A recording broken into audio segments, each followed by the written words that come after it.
శిక్ష నిధులను డ్రా చేయాలంటే 5 లక్షల రూపాయలు దాటితే స్టేట్ ప్రాజెక్ట్ డైరెక్టర్ పర్మిషన్ తీసుకోవాలి. ఈ విషయాన్ని డిఓ గారు ఎక్స్ప్లెయిన్ చేయాలి కలెక్టర్ గారికి. చేయకుండా సార్ ఎస్ఎస్ఏ నిధులు ఉన్నాయి, వీటిని మనం ఇక్కడ మోడల్ స్కూళ్లలో తర్వాత కస్తూర్బా స్కూళ్లలో వినియోగించాలని చెప్పి ఆయన ఈమె నోట్ ఫైల్ పెట్టేసరికి ఆ కలెక్టర్ గారు, పోయిన కలెక్టర్ గారు, ఇప్పుడున్న కలెక్టర్ గారు కాదు, పోయిన కలెక్టర్ గారికి లెటర్ పెట్టి ఆ లెటర్ మీద సంతకం పెట్టి ఆయన మిస్గైడ్ చేసింది. ఈ విషయాన్ని finance accounts officer Pavan Kumar ఆయన ఈ విషయాన్ని మెన్షన్ చేసి జిల్లా కలెక్టర్ ను మిస్గైడ్ చేసి ఈమె ఈ ఆర్థిక అక్రమాలకు పాల్పడ్డదని చెప్పి రిపోర్టు స్టేట్ ప్రాజెక్ట్ డైరెక్టర్ ఇచ్చాడు. ఆయన పెట్టిన ఆయన రిపోర్ట్ సబ్మిట్ చేసిన రిపోర్ట్ కాపీ నా దగ్గర ఉంది.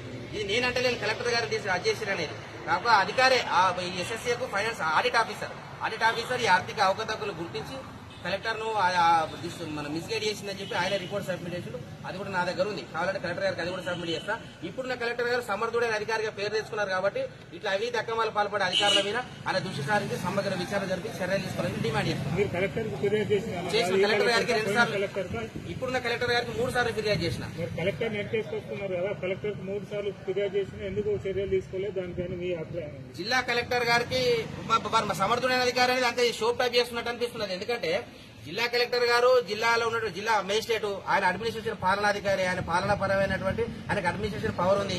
డిఓ గారి మీద నేను కాదని డిఓ ఆఫీస్ లో పనిచేసే స్టాఫ్ అందరూ కూడా కంప్లైంట్స్ చేస్తున్నారు. ఆ విషయాన్ని నేను విశ్వసనీయ వర్గాలతో తెలుసుకున్నా. అయినా కూడా డిఓ గారు ఎందుకు మన ఎవరు కలెక్టర్ గారు ఎందుకు మిన్నకుండా పోతున్నారు అంటే జిల్లా విద్యాధికారి ఇక్కడ 5 సంవత్సరాలు అవుతుంది. పాత గవర్నమెంట్ ఉన్న అధికారులతో, రాజకీయ నాయకులతో, ఇప్పుడున్న రాజకీయ నాయకులతో అండదండలు ఉన్నాయి కాబట్టి కలెక్టర్ గారిని ఒత్తిడి చేస్తుంది అనుకుంటున్నాను నేనైతే.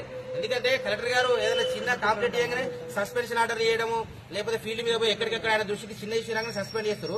ఈయనకు పుంకాలుగా డాక్యుమెంట్లతోటి నేను హెచ్ఆర్ఏ క్లెయిమ్ చేసిన దాని మీద అక్రమాలపైన, ఉపాధ్యాయుల అక్రమాలపైన, డిఓ అక్రమాలపైన రిటర్న్ లో డాక్యుమెంట్స్ నేను స్పష్టమైన ఆధారాలు సబ్మిట్ చేసిన.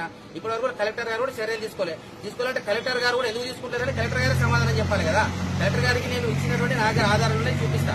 కలెక్టర్ గారు ఆఫీసులో ఇచ్చినటువంటి ప్రతిదీ కూడా నా దగ్గర ఆధారం ఉంది. కలెక్టర్ గారికి ఆధారాలతో సహా ఫిర్యాదు ఇచ్చిన.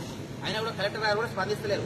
అందుకే ఇక్కడ ధర్నా చేయాల్సి వచ్చింది. కలెక్టర్ గారు కనుక నేను ఇచ్చిన పిటిషన్ మీద యాక్షన్ తీసుకుంటే నేను ఇక్కడ రోడ్ ఎక్కాల్సిన పరిస్థితి లేదు. మేమందరం కూడా ప్రజలు రోడ్ ఎక్కాల్సిన పరిస్థితి రావడానికి కారణం జిల్లా కలెక్టర్ గారే. జిల్లా కలెక్టర్ గారు కనుక మేము ఇచ్చిన ఫిర్యాదులను స్పందించి చర్యలు తీసుకోలేదు అంటే ఇలా రోడ్ ఎక్కే పరిస్థితి రాకపో.